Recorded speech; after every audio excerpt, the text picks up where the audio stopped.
Clinic खोल दो, आपको कोई तकलीफ नहीं पड़ेगी, क्योंकि 5 लाख तक का गरीब से गरीब व्यक्ति का पेमेंट भारत सरकार करने वाली है। आपको सिर्फ आयुष्मान भारत योजना के साथ आपके अस्पताल को रजिस्टर करना है। ऐसी ढेर सारी सुविधाएं भारतीय जनता पार्टी की सरकार ने खड़ी की है मित्रों। और मैं इसीलिए आपको कहता हूं कि आप ऐसे अच्छे समय पर आपको एडमिशन मिला है कि जब आप यहाँ से डॉक्टर बनकर निकलोगे, ढेर सारी अपॉर्चुनिटी, संभावनाएं आपके लिए देश में आपके सामने खड़ी होगी। मित्रों, मैं महाराष्ट्र में आया हूं, मैं पार्टी अध्यक्ष था तब यहां चुनाव हुआ था। देवेंद्र जी के नेतृत्व में हम चुनाव लड़े थे और इसके बाद में एक 3 व्हील वाली ऑटो रिक्शा की सरकार बन गई। एक ऐसी ऑटो रिक्शा जैसी सरकार है जिसके 3 पहिए हैं, इसमें तो कोई आपत्ति नहीं, चलो भाई चौथा पहिया नहीं है, परंतु तीनों पहिए अलग अलग दिशा में चलते हैं। एक पूर्व में चलता है, एक पश्चिम में चलता है, एक उत्तर में चलता है और दक्षिण से पीछे से कोई खींचता है। ये सरकार हर मोर्चे पर विफल गई है। और मैं आज महाराष्ट्र की जनता को कहने आया हूं कि आपने जो जनादेश दिया था, वो पवित्र जनादेश का अनादर कर एक पवित्र गठबंधन बनकर सत्ता की लालच के कारण यहां पर सरकार बनी है। जनादेश क्या था? जनादेश था मोदी जी और देवेंद्र जी के नेतृत्व में यहां भारतीय जनता पार्टी और शिवसेना की सरकार बनी। जो कहते हैं कि हमने वादा तोड़ा है, मैं इनको याद कराना चाहता हूं, भैया हम तो वादे पर खरे रहने वाले लोग हैं। इस प्रकार के सफेद झूठ नहीं बोलते हैं।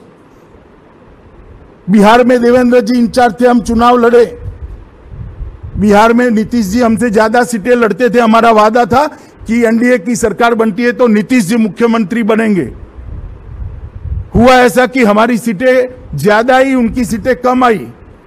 नीतीश जी ने राजनीति के हिसाब से कह भी दिया कि आप भाजपा का मुख्यमंत्री बनाइए, आपका अधिकार है, क्योंकि आपके एमएलए ज्यादा चुनकर आए हैं। परंतु भारतीय जनता पार्टी के नेतृत्व ने निर्णय किया, प्रधानमंत्री जी ने निर्णय किया कि भारतीय जनता पार्टी वादे से नहीं मुकरती है और आज नीतीश कुमार जी बिहार के मुख्यमंत्री। और ये कहते हैं हमें एक कमरे में वादा दिया था और मैंने वादा दिया था। मैं कभी कुछ कमरे में नहीं करता, डंके की चोट पर सार्वजनिक रूप से करता हूं। कभी मैंने कमरे की पॉलिटिक्स नहीं की। मैं जनता के बीच में रहने वाला व्यक्ति हूं और नहीं डरता किसी से। जो होता है वो सबके बीच में धड़ल्ले के साथ मैं बोलता हूं।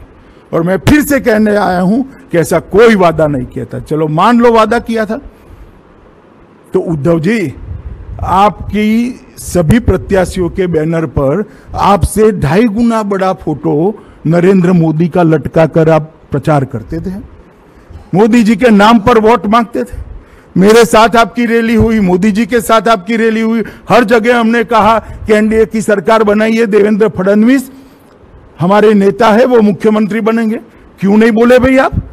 उस वक्त क्यों नहीं बोले? परंतु मित्रों, ना कोई ऐसा वादा था, न ऐसी बात हुई थी। सत्ता के मोह के अंदर बाला साहब ठाकरे के सारे सिद्धांतों को तापी नदी में डालकर ये सत्ता पर बैठ गए हैं। आज धारा 370 हटती है, डरते डरते डरते डरते स्टेटमेंट करते, हम स्वागत करते हैं, हम स्वागत करते हैं। भव्य राम मंदिर बनाने का फैसला होता है, मैं जाऊंगा नहीं जाऊंगा, ये करूंगा वो करूंगा। क्यों भाई, क्या हो गया? हम तो कभी नहीं डरे। पूरा ऑपोजिशन खिलाफ बैठा था, हमने दम के साथ हमारी बात की और धारा 370 को देश के संविधान से उखाड़ कर फेंका। राम जन्मभूमि मंदिर 550 साल से दुनिया में हिंदू जहां पर भी रहता था वो ये मानता था कि प्रभु श्री राम का उनके जन्म स्थान पर एक बहुत बड़ा भव्य मंदिर बनना चाहिए। नहीं होता था। आजादी के बाद भी 70 साल हो गए, नहीं होता था। दूसरी बार भारतीय जनता पार्टी की सरकार बनी। देश की जनता ने नरेंद्र मोदी जी को मैंडेट दिया और नरेंद्र मोदी जी ने इसका एक ट्रस्ट बनाकर इसका भूमि पूजन कर कर अब श्री राम जन्मभूमि मंदिर के बनने की द्रुत गति से शुरुआत हो गई है। 2 साल के अंदर ही आसमान को छूने वाला प्रभु श्री राम का मंदिर वहां पर।